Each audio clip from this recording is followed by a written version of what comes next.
कथी कथे कथ देखा, मैं अकथ न कथना जाई। ओ तुध भावे सोई आखां, तिल तेरी वडियाई। हो तुध भावे सोई आखां, तिल तेरी वडियाई। साध संगत जी, ਅੱਜ ਅਸੀਂ ਤੀਸਰਾ ਭਾਗ ਕਰਨ ਜਾ ਰਹੇ ਹਾਂ। ਸਬ ਸੁਰਤ ਦਾ ਜਿਹੜਾ ਅਸੀਂ ਟੌਪਿਕ ਲਿਆ ਹੈ, ਸ਼ੁਰੂ ਕਰਨ ਤੋਂ ਪਹਿਲਾਂ ਥੋੜਾ ਜਿਹਾ ਅਸੀਂ ਇੱਕ ਵਾਰੀ ਦੇਖ ਲਈਏ, ਕਿਉਂਕਿ ਵਿਚਕਾਰ 15 ਡੇਜ਼ ਦਾ ਗੈਪ ਹੋ ਗਿਆ। ਸੋ ਇਹ ਅਸੀਂ ਪਿਛਲੀ ਵਾਰੀ ਜੋ ਚੀਜ਼ ਦੇਖੀ ਸੀ ਤੇ ਅਸੀਂ ਦੇਖਿਆ ਸੀ ਕਿ ਸਬ ਸੂਰਤ ਦੇ ਅਸੀਂ ਕੁਝ ਟੌਪਿਕ ਲਏ ਸੀ, ਜਿੱਥੇ ਅਸੀਂ ਗੱਲ ਕੀਤੀ ਸੀ ਕਿ ਕੀ ਚੀਜ਼ ਹੈਗੀ ਹੈ, ਤਤ ਗਿਆਨ ਕੀ ਹੈ। ਬਾਅਦ 'ਚ ਅਸੀਂ ਸ਼ਬਦ ਦੇਖੇ ਸੀ, ਸਥੂਲ ਸ਼ਬਦ ਕੀ ਹੈ, ਸੂਖਸ਼ਮ ਸ਼ਬਦ ਕੀ ਹੈ, ਆਖਰੀ ਸ਼ਬਦ ਕੀ ਹੈ, ਤਤ ਸ਼ਬਦ ਕੀ ਹੈ। ਉਸ ਤੋਂ ਬਾਅਦ ਅਸੀਂ ਕੁਝ ਇੱਕ ਪ੍ਰਿਜ਼ਮ ਦੀ ਵੀ ਗੱਲ ਕੀਤੀ ਸੀ ਕਿ ਪ੍ਰਿਜ਼ਮ ਦੇ ਨਾਲ ਜਦੋਂ ਸਾਡੇ ਕੋਲ ਗਿਆਨ ਰੂਪੀ ਪ੍ਰਿਜ਼ਮ ਆਉਂਦਾ ਹੈ, ਤਤ ਗਿਆਨ ਰੂਪੀ ਪ੍ਰਿਜ਼ਮ, ਤੇ ਸਾਨੂੰ ਕਿਸ ਤਰ੍ਹਾਂ ਸ਼ਬਦ ਦੇ ਅੰਤਰੀ ਭਾਵ ਵੀ ਸਮਝ ਆਉਣੇ ਸ਼ੁਰੂ ਹੋ ਜਾਂਦੇ, ਔਰ ਜਿਹੜੇ ਕਿੰਨੇ ਜ਼ਿਆਦਾ ਨੇ ਇੱਕ ਇੱਕ ਸ਼ਬਦ। ਉਸ ਤੋਂ ਬਾਅਦ ਅਸੀਂ ਇੱਕ ਇਲੈਕਟ੍ਰਿਸਿਟੀ ਦਾ ਵੀ ਐਗਜ਼ਾਮਪਲ ਲਿਆ ਸੀ। ਉਸ ਤੋਂ ਬਾਅਦ ਅਸੀਂ ਇੱਕ ਹੋਰ ਟਰਮ ਨੂੰ ਡਿਫਾਈਨ ਕੀਤਾ ਸੀ, ਪੰਜ ਸ਼ਬਦ ਕੀ ਹੁੰਦਾ। ਮੈਨੂੰ ਇਹ ਪੁੱਛਿਆ ਗਿਆ ਸੀ, ਕਿਸੇ ਦੀ ਇਹ ਜਿਗਿਆਸਾ ਸੀ ਕਿ ਪੰਜ ਸ਼ਬਦ ਇੱਕ ਵਾਰੀ ਫਿਰ ਸਮਝਾਇਆ ਜਾਏ, ਬਿਕੋਜ਼ ਸ਼ਾਇਦ ਉਧਰ ਕਿਸੇ ਨੂੰ ਕਲੀਅਰ ਨਹੀਂ ਹੋਇਆ। So I will start with this only ਕਿ ਪੰਜ ਸ਼ਬਦ ਕੀ ਚੀਜ਼ ਹੈਗੀ ਹੈ ਐਂਡ ਵਾਟ ਇਜ਼ ਇਟ, ਕਿ ਉਹਦਾ ਕਿਸ ਤਰ੍ਹਾਂ ਕਨੈਕਸ਼ਨ ਹੈਗਾ ਹੈ ਇੱਕ ਹੋਰ ਟਰਮ ਦੇ ਨਾਲ, ਜਿਹਨੂੰ ਕਹਿੰਦੇ ਏਕ ਸ਼ਬਦ। ਸੋ ਏਕ ਸ਼ਬਦ ਅਸੀਂ ਇਹ ਸਾਰੇ ਡਿਫਾਈਨ ਕਰਨ ਤੋਂ ਬਾਅਦ, ਪੰਜ ਸ਼ਬਦ ਤੋਂ ਬਾਅਦ ਅੱਜ ਦੀ ਡਿਸਕਸ਼ਨ ਏਕ ਸ਼ਬਦ ਤੇ ਹੋਈ, ਕਿਉਂਕਿ that is the gist of ਸ਼ਬਦ। ਸੋ ਪੰਜ ਸ਼ਬਦ ਤੋਂ ਸ਼ੁਰੂ ਕਰਾਂਗੇ ਪਹਿਲਾਂ, ਜਸਟ ਹਾਂਜੀ। ਇਹ ਜਿਹੜੀ ਉੱਪਰ ਵਾਲੀ ਸ਼ਬਦ ਹੈ, ਜਿਹੜੀ ਇਹ ਤੁਕੇ ਇਹ ਕੋਟ ਕੀਤੀ ਜਾਂਦੀ ਹੈ, ਜਿਹਦੇ 'ਚ ਮੀਨਿੰਗ ਇਹ ਦੱਸਿਆ ਗਿਆ ਕਿ ਪੰਜ ਸ਼ਬਦ ਦਾ ਮਤਲਬ ਹੈ, ਜਾਂ ਕਈ ਲੋਕ ਇਹ ਸਮਝਦੇ ਨੇ ਕਿ ਪੰਜ ਸ਼ਬਦ ਉਹ ਵਾਲਾ ਹੈਗਾ ਜਿਹਦੇ ਅੰਦਰ ਪੰਜ ਟਾਈਪ ਦੇ ਸਾਜ਼ ਹੋਣ, ਜਾਂ ਅੰਤਿਸ਼ਕਰ, ਜਾਂ ਉਹਦੇ ਅੰਦਰ ਜਿਹੜੇ ਪੰਜ ਕਿਸਮ ਦੇ ਸਾਜ਼ ਹੈ ਉਹਦੇ ਅੰਦਰ ਪੈਦਾ ਹੁੰਦਾ, ਉਹਦੀ ਗੱਲ ਚੱਲ ਰਹੀ ਹੈ। ਕੁਝ ਲੋਕ ਇਹ ਕਹਿੰਦੇ ਕਿ ਪੰਜ ਅੱਖਰਾਂ ਵਾਲੇ ਮੰਤਰ ਦੀ ਹੀ ਪੰਜ ਸ਼ਬਦ ਕਿਹਾ ਗਿਆ ਹੈ।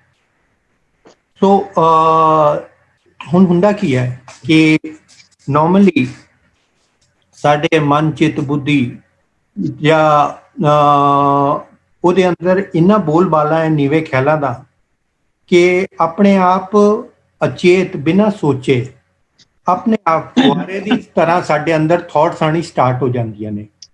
ਸੋ ਅਸੀਂ ਦੇਖਿਆ ਸੀ ਪਹਿਲਾਂ ਫੀਲਿੰਗਸ ਤੋਂ ਥਾਟ ਬਣਦੀਆਂ ਸੀ, ਜਿੱਥੋਂ ਕਰਮ ਬਣਨੇ ਸੀ। ਸੋ ਉਹ ਜਿਹੜੀ ਥਾਟਸ ਅੰਦਰ ਬਣਨੀਆਂ ਸਟਾਰਟ ਹੋ ਜਾਂਦੀਆਂ ਲਗਾਤਾਰ, ਉਹ ਮਨੁੱਖ ਨੂੰ ਪਰੇਸ਼ਾਨ ਕਰਦੀਆਂ ਰਹਿੰਦੀਆਂ, ਕਿਉਂਕਿ ਅਸੀਂ ਉਸ ਥਾਟ ਦੇ ਹਿਸਾਬ ਨਾਲ ਚੱਲਦੇ ਨਹੀਂ। ਹੁਣ ਮਨੁੱਖ ਇਹ ਸਭ ਤੋਂ ਚੁੱਪਚਾਪ ਇਹ ਸਾਰੀ ਚੀਜ਼ਾਂ ਸਹਿੰਦਾ ਰਹਿੰਦਾ, ਕਿਉਂਕਿ ਥਾਟਸ ਉਹਦੀਆਂ ਅਸੀਂ ਕਰਮ ਉਹਨੇ ਕੀਤੇ ਤੇ ਫਲ ਵੀ ਉਹੀ ਭੋਗੇਗਾ। ਪਰ ਜਦੋਂ ਸ਼ਬਦ ਸੂਰਤ ਦੀ ਕਮਾਈ ਹੋ ਜਾਵੇ ਤਾਂ ਸਹਿਜੇ ਸਹਿਜੇ ਗੁਰ ਕਿਰਪਾ ਦੁਆਰਾ ਉਹਦੇ ਮਨ, ਚਿੱਤ, ਬੁੱਧੀ ਦੇ ਅੰਦਰ ਅਨੇਕ ਦੇਵੀ ਗੁਣ, ਜਿਹਨੂੰ ਭੈ ਭਾਵਨੀ ਸਮਝ ਲਓ, ਰੱਬੀ ਸਿਫਤ ਸਮਝ ਲਓ, ਪ੍ਰਭੂ ਪ੍ਰੇਮ ਸਮਝ ਲਓ, ਜਾਂ ਨਿਸ਼ਕਾਮ ਸੇਵਾ ਸਮਝ ਲਓ, ਜਾਂ ਨਿਰਮਲ ਕਰਮ ਸਮਝ ਲਓ, ਇਹੋ ਜਿਹੇ ਸਾਰੇ ਅੱਛੇ ਆਪਣੇ ਆਪ ਗੁਣ ਵਾਲੇ ਥਾਟਸ, ਉਹ ਆਪਣੇ ਆਪ ਅਗੇਨ ਅਚੇਤ ਬਿਨਾਂ ਐਫਰਟ ਦੇ ਅੰਦਰੋਂ ਦੀ ਵਾਈਬ੍ਰੇਸ਼ਨ ਦੇ ਰੂਪ 'ਚ ਹੌਲੀ ਹੌਲੀ ਆਣੇ ਸਟਾਰਟ ਹੋ ਜਾਂਦੇ। ਸੋ ਇਹ ਜਿਹੜੇ ਜਿਹਨੂੰ ਜਦੋਂ ਇਹ ਲਗਾਤਾਰ ਇਹ ਵਾਲੇ ਕਹਿ ਸਕਦੇ ਹੈ ਕਿ ਕਈ ਕਿਸਮ ਦੀ ਵਾਈਬ੍ਰੇਸ਼ਨਸ ਆਣੀ ਸ਼ੁਰੂ ਹੋ ਜਾਂਦੀਆਂ ਹੈ ਜ਼ਮੀਰ ਦੇ ਅੰਦਰ, ਤੇ ਇਹੋ ਹੀ ਤਰੰਗਾਂ ਨੂੰ ਅਨੰਦ ਨਾਦ ਜਾਂ ਪੰਜ ਸ਼ਬਦ ਕਿਹਾ ਗਿਆ। ਇਹੋ ਹੀ ਹੈ ਜਿਹਨੂੰ ਅਸੀਂ ਗੋਬਿੰਦ ਗਜਨਾ ਕਹੀਏ, ਜਾਂ ਪਿਰਮ ਪਿਆਲਾ ਕਹੀਏ, ਜਾਂ ਜਪਾ ਜਾਪ ਕਹੀਏ। ਪਰ ਪੰਜ ਸ਼ਬਦ ਜਿਹੜੇ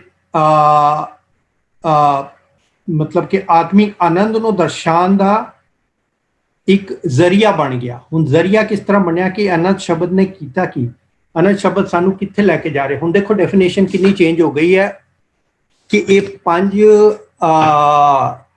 ਸਾਜ਼ਾਂ ਦੀ ਗੱਲ ਨਹੀਂ ਹੋ ਰਹੀ ਹੈ, ਪੰਜ ਸ਼ਬਦਾਂ ਦੀ ਨਹੀਂ ਗੱਲ ਕਰ ਰਹੀ। ਉਸ ਤੋਂ ਥੱਲੇ ਵਾਲੀ ਲਾਈਨ ਦੇਖੋ, ਸ਼ਬਦ ਸੂਰਤ ਲਿਵ ਸਾਧ ਸੰਗ, ਪੰਜ ਸ਼ਬਦ ਇੱਕ ਸ਼ਬਦ ਮਿਲਾਏ। ਸੋ ਇਹਨੇ ਕਰਨਾ ਕੀ ਸੀ ਕਿ ਇਹ ਪੰਜ ਸ਼ਬਦ ਤੋਂ ਇੱਕ ਸ਼ਬਦ ਹੋ ਜਾਣਾ। ਸੋ ਇਹ ਇੱਕ ਸ਼ਬਦ ਦੀ ਕੀ ਮਹਿਮਾ ਹੈ, ਇਹ ਅਸੀਂ ਅੱਜ ਦੇਖਾਂਗੇ ਕਿ ਵਾਟ ਇਜ਼ ਇੱਕ ਸ਼ਬਦ।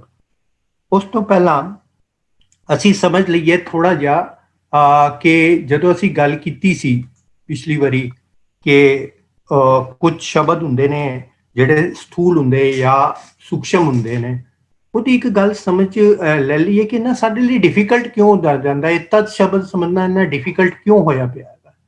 ਉਹਦਾ ਰੀਜ਼ਨ ਹੈਗਾ ਉਹਦਾ ਰੀਜ਼ਨ ਇਹ ਹੈਗਾ ਕਿ ਦੁਨਿਆਵੀ ਸਥੂਲ ਵਸਤੂਆਂ ਜਿੰਨੀਆਂ ਨੇ ਸਾਰੀਆਂ, ਉਹਦੇ ਨਾਲ ਸਾਡਾ ਮਨ, ਚਿੱਤ, ਬੁੱਧੀ ਤੇ ਕਲਪਨਾ ਬਹੁਤ ਛੇਤੀ ਉਹਦੇ ਵਿੱਚ ਆ ਜਾਂਦੀਆਂ ਨੇ ਤੇ ਉਹਨਾਂ ਦੀ ਮਹਿਮਾ ਤੇ ਜਾਂ ਉਸ ਚੀਜ਼ ਦੀ ਤਾਰੀਫ ਹੋਵੇ ਤੇ ਉਹਦੇ ਤਰਫ ਅਟਰੈਕਸ਼ਨ ਵੱਧਦੀ ਹੈ। ਜਦੋਂ ਮੈਂ ਕਿਸੇ ਦੀ ਤਾਰੀਫ ਕਰਾਂਗਾ ਤੇ ਤੁਸੀਂ ਚਾਹੋਗੇ ਉਹਦੇ ਨਾਲ ਮਿਲਣਾ। ਜੇ ਮੈਂ ਕਹਾਂ ਬੰਦਾ ਬਹੁਤ ਚੰਗਾ ਹੈ ਤੇ ਉਹਦੀ ਬੜੀਆਂ ਕਮਾਈਆਂ ਨੇ, ਓਬਵੀਅਸਲੀ ਤੁਹਾਡਾ ਮਨ ਕਰੇਗਾ ਉਹਨੂੰ ਮਿਲਾ। ਤੇ ਜਦੋਂ ਇਹ ਸਾਰੀ ਚੀਜ਼ਾਂ ਸਾਡੇ ਮਨ ਦੇ ਉੱਤੇ ਪ੍ਰਭਾਵ ਪਾਉਂਦੀਆਂ, ਮਾਇਕੀ ਚੀਜ਼ਾਂ, ਤੇ ਉਹਨਾਂ ਦੀ ਤਾਰੀਫਾਂ ਸੁਣੀਦੀਆਂ ਤੇ ਉਹਦੇ ਤਰਫ ਸਾਡਾ ਦਿਮਾਗ ਬਹੁਤ ਜਲਦੀ ਅਟਰੈਕਟ ਹੋ ਜਾਂਦਾ ਹੈ ਤੇ ਉਹਦੇ ਅੰਦਰ ਬੜੀ ਜਲਦੀ ਸਾਡਾ ਮਨ ਲੱਗ ਵੀ ਜਾਂਦਾ ਹੈ, ਬਹੁਤ ਜਲਦੀ, ਕਿਉਂਕਿ ਦੁਨਿਆਵੀ ਅਟਰੈਕਸ਼ਨਸ ਨੇ। ਉਹਦੇ ਉੱਤੇ ਲੱਗਣ ਦੇ ਨਾਲ ਕੀ ਹੁੰਦਾ, ਅਸੀਂ ਉਹਦਾ ਸੁੱਖ ਤੇ ਨਹੀਂ ਕਹਾਂਗਾ, ਪਰ ਕਹਿਣ ਦਾ ਮਤਲਬ ਕਿ ਉਹਦੇ ਅੰਦਰੋਂ ਜਿਹੜਾ ਸਾਨੂੰ ਮਜ਼ਾ ਆਉਣ ਲੱਗ ਪੈਂਦਾ ਉਹ ਵੀ ਅਸੀਂ ਬੜੀ ਜਲਦੀ ਮਹਿਸੂਸ ਕਰ ਲੈਂਦੇ ਹਾਂ। ਪਰ ਤਤ ਸ਼ਬਦ ਅਤੇ ਉਸ ਦੀ ਕੋਈ ਵੀ ਅਚਰਜ ਮਹਿਮਾ ਜਾਂ ਜਿਹੜਾ ਅਸੀਂ ਸੂਖਸ਼ਮ ਗੱਲ ਕੀਤੀ ਕਿ ਉਹਦੇ ਜਿਹੜੇ ਸੂਖਸ਼ਮ ਭਾਵ ਨੇ, ਉਹ ਸਾਡੀ ਬੁੱਧੀ ਜਿਹੜੀ ਕਿ ਮਾਇਕੀ ਬੁੱਧੀ ਹੈ, ਮਤਲਬ ਕਿ ਸਾਡੀ ਬੁੱਧੀ ਜਿਹੜੀ ਹੈ ਉਹ ਇਹ ਮਾਇਆ ਦੇ ਨਾਲ ਅਟਰੈਕਟਡ ਵਾਲੀ ਬੁੱਧੀ ਹੈ। ਇਸ ਬੁੱਧੀ ਦੇ ਨਾਲ ਉਹਨੂੰ ਅਸੀਂ ਪਕੜਨ ਦੀ ਕੋਸ਼ਿਸ਼ ਕਰਨੇ ਆ, ਤਤ ਸ਼ਬਦ ਨੂੰ, ਉਹ ਪਕੜਿਆ ਨਹੀਂ ਜਾਂਦਾ। ਤਾਂ ਇਸ ਕਰਕੇ ਕੀ ਹੁੰਦੀ ਕਿ ਉਹ ਸਾਡੀ ਪਕੜ ਤੋਂ ਬਾਹਰ ਹੋ ਜਾਂਦਾ ਤੇ ਅਸੀਂ ਉਹ ਤਤ ਸ਼ਬਦ ਦਾ ਜਿਹੜਾ ਸਰੂਪ ਹੈ ਉਹਨੂੰ ਅਨੁਭਵ ਹੀ ਨਹੀਂ ਕਰ ਸਕਦੇ। ਤੇ ਇਸ ਤਰ੍ਹਾਂ ਕੀ ਹੋ ਜਾਂਦਾ ਕਿ ਜਿਹੜੇ ਸ਼ਬਦ ਸਾਨੂੰ ਅਕਾਲ ਪੁਰਖ ਦੀ ਤਰਫ ਤੋਂ ਆਏ ਸੀ, ਬੜੇ ਕੀਮਤੀ ਸੀ, ਪਰ ਮੁਸ਼ਕਿਲ ਇਹ ਹੋ ਗਈ ਕਿ ਇਸ ਕਾਰਨ ਅਸੀਂ ਇਹਦੀ, ਜਿਹਨੂੰ ਕਹਿ ਸਕਦੇ ਕਿ ਪੂਰੀ ਜਿਹੜੀ ਕਦਰ ਜਾਂ ਕੀਮਤ ਹੈ, ਉਹਦਾ ਅਸੀਂ ਰੰਗ ਰਸ ਨਹੀਂ ਮਾਣ ਸਕੇ। ਹੁਣ ਇਹਦੇ ਵਿੱਚ ਇੱਕ ਗੱਲ ਹੋਰ ਵੀ ਮੈਂ ਕਹਿਣਾ ਚਾਹਾਂਗਾ ਕਿ ਜਿਹੜੀ ਹਾਲਤ ਮੇਰੀ ਹੈ ਉਹਦੇ ਅੰਦਰ ਕੀ ਹੈਗਾ ਕਿ ਜਦੋਂ ਅਸੀਂ ਵੀ ਕੋਈ ਵੀ ਧਾਰਮਿਕ ਸ਼੍ਰੇਣੀ ਦੇ ਲੋਕ ਹੁੰਦੇ, ਸਾਧਕ ਹੋ ਗਏ, ਅਸੀਂ ਸਾਰੇ ਕੋਸ਼ਿਸ਼ ਕਰ ਰਹੇ ਹਾਂ ਸਿੱਖਣ ਦੀ, ਤੇ ਹੁੰਦਾ ਕੀ ਹੈਗਾ ਕਿ ਜਦੋਂ ਸਾਡੇ ਵਰਗੇ ਕੋਸ਼ਿਸ਼ ਕਰਦੇ ਨੇ, ਸੋ ਇਹਦੇ ਅੰਦਰ ਕੀ ਹੋ ਜਾਂਦਾ ਹੈ ਕਿ ਧਾਰਮਿਕ ਸੋਚ ਕੇ ਅਸੀਂ ਸਾਧਨਾ ਜਿਹੜੀ ਸ਼ੁਰੂ ਕਰਦੇ ਹਾਂ, ਸ਼ੁਰੂ ਵਿੱਚ ਸ਼ਬਦ ਦੇ ਦਿਮਾਗੀ ਮਹਿਮਾ ਜਾਂ ਉਹਦੇ ਗੁਣ ਸੁਣ ਕੇ, ਸੋ ਉੱਥੇ ਕੀ ਹੋ ਜਾਂਦਾ ਹੈ ਕਿ ਸਾਡੀ ਨਾ ਖਿੱਚ, ਮੈਂਟਲ ਅਟਰੈਕਸ਼ਨ ਵੱਧਦੀ ਹੈ ਕਿ ਸ਼ਬਦ ਦਾ ਮੈਂ ਮੀਨਿੰਗ ਪਤਾ ਕਰਾਂ, ਮੈਂ ਉਹਦੇ ਡੀਪ ਮੀਨਿੰਗ 'ਚ ਜਾਵਾਂ, ਉਹਦਾ ਕੀ ਮਤਲਬ ਹੈ, ਜੋ ਐਕਸਰਸਾਈਜ਼ ਅਸੀਂ ਕਰ ਰਹੇ ਹਾਂ। ਪਰ ਤਤ ਸ਼ਬਦ ਦਾ ਅਨੁਭਵੀ ਗਿਆਨ ਨਹੀਂ ਹੈਗਾ ਸਾਡੇ ਕੋਲ। ਇਸ ਕਰਕੇ ਕੀ ਹੋ ਜਾਂਦਾ, ਉਹਨਾਂ ਦੇ ਅੰਦਰ ਦੇ ਜਿਹੜਾ ਆਤਮਿਕ ਖਿੱਚ ਹੈ ਉਹ ਨਹੀਂ ਸਾਡੇ ਦੇ ਉਪਜਦੀ।